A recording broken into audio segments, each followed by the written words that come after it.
Hi guys, nagluto nga pala ako ng bopis tsaka ng paksiw sa gata na tulingan. So ayan guys, prepare ko ng sibuyas, bawang luya tsaka sili. Ayan, pinaksiw na natin yung isda. Yan muna, paksiwin muna natin siya.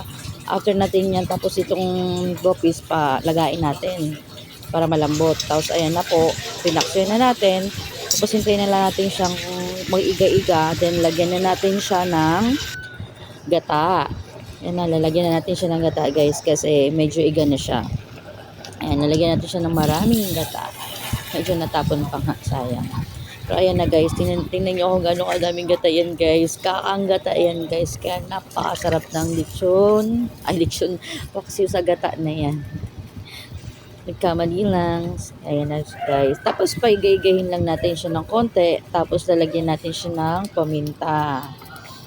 Marami ako maglagay ng paminta guys. Lagyan natin yan siya kasi masarap yung pagka yung aroma ng paminta.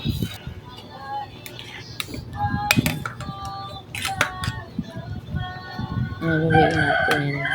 Tapos lalagay na natin yung paminta natin.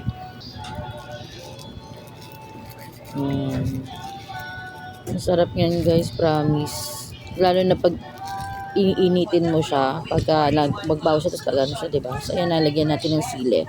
Tapos pati siling labuyo lagyan natin para masarap talaga. Sobrang mapaparami ang kain nyo guys.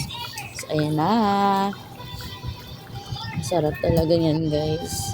Kasi pagigisahin na natin ang ating sibuyas, bawang, luya para sa ating bopis.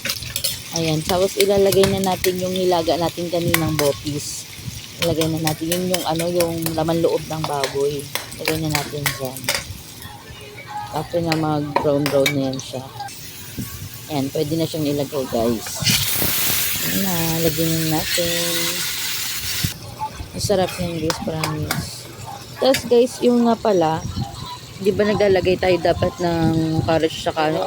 Ang ginawa ko, nilagyan ko siya ng saba. Tapos wala akong aswete, nilagyan ko lang siya ng tomato sauce. So yan nga guys, saba ng saging nilagay natin kasi sobrang mahal ang gulay ngayon. Kaya dapat magtipid tayo. Kahit gusto natin na masarap na pagkain, pero may mga alternatibo namang paraan para magkaroon tayo ng mga gulay-gulay. Yan. Nilagyan din natin ng green na sili. Ang sarap naman guys, pipisaan mo ng sili na na pula, labuyo. Diba? Yan siya guys. Gawa na siya. Luto na, pati yan yung paksiw yan, luto na din. So yan yung ating mga finished product. Ayan, tapos kakain na tayo guys. Yan na, tikman na natin. Yun lang, bye!